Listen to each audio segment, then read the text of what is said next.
Welcome back, focused learners. Today, we're diving right past the physical constraints of our world and we're looking directly into the legal framework of the spiritual realm. Picture it, glowing neural pathways seamlessly merging with the golden, unyielding scales of justice. We are stepping into the ultimate courtroom today for an incredible explainer covering a fundamental truth of the universe. This is Lesson 7, The Law of Free Will.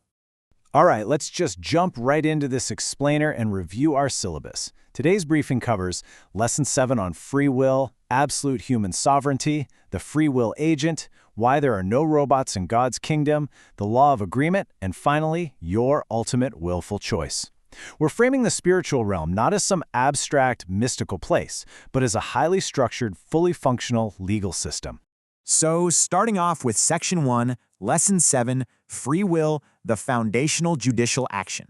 You know, what's really fascinating here is that your daily choices, they aren't just passing thoughts.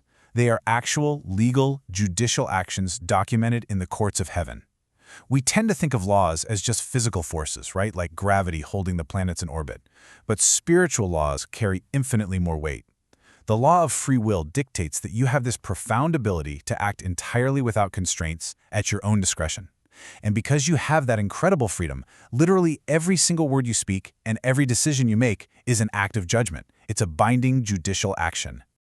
All right, moving to Section 2, Absolute Human Sovereignty, Kingship over your territory.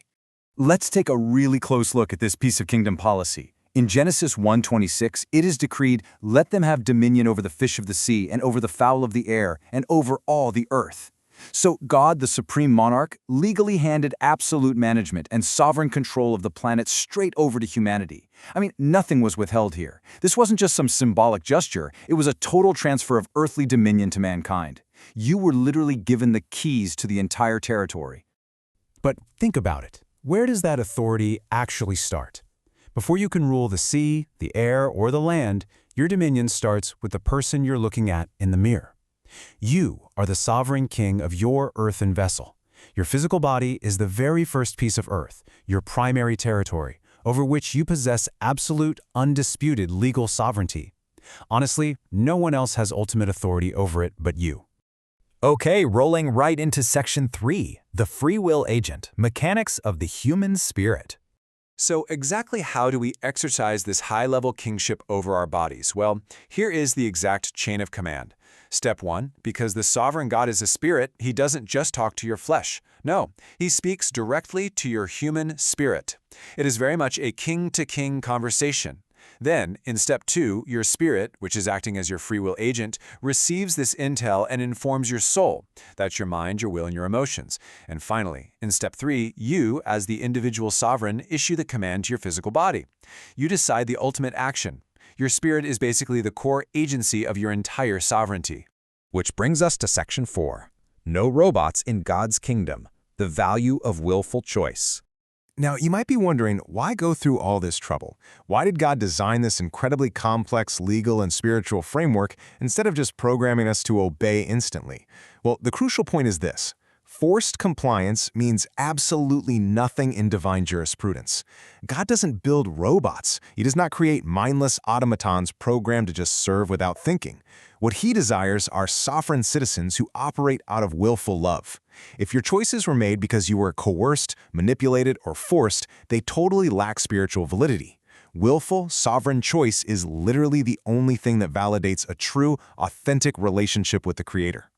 Let's look at another foundational piece of kingdom policy. Revelation 3:20 says, "Behold, I stand at the door and knock. If any man hear my voice and open the door, I will come into him." This is absolutely paramount. The Holy Spirit of God operates entirely legally. He will never, ever violate the law of free will. He isn't going to kick the door down or force his way in. He knocks. And you, as the sovereign of your vessel, must willfully hear his voice and actually choose to open that door. That leads us perfectly into Section 5, the Law of Agreement, establishing legal transient authority. Okay, so we really need to grasp the legal consequences of exercising our free will here. Spiritual laws, they are 100% neutral. Just like gravity, they operate in all directions. The law of agreement dictates that when two parties willingly yoke themselves together, they establish shared authority, shared direction, and they open up legal access to each other. So when you agree to something, and I mean whether it's perfectly righteous or completely evil, you legally grant what's called transient authority. You are basically inviting it in and authorizing it to manifest in your life, your territory, and your domain. And wow, does this legal framework ever expose how the opposition operates? Think about it. The Chief Prosecutor of the courts of heaven, Satan, cannot actually force you to sin. He simply cannot override your free will. So what does he do? He operates entirely through manipulation. He seeks legal access by putting an offer on the table. It's usually bait wrapped up in fear, maybe a temporary pleasure, or some false knowledge. But here's the kicker. As the human sovereign, if you entertain that offer and willingly accept it, boom, a binding spiritual contract is consummated. You've essentially used your very own free will to sign away your authority. Finally, we reach Section 6, your ultimate willful choice, the verdict of your sovereignty. Let's bring this briefing to its climax by talking about your personal responsibility. We return to the ultimate kingdom policy found in John 14:15, "If ye love me, keep my commandments." This right here is the absolute pinnacle of free will. Notice that conditional if.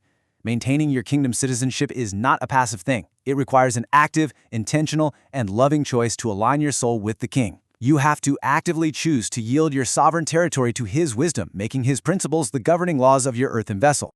So we are left with the massive weight of our own spiritual jurisdiction.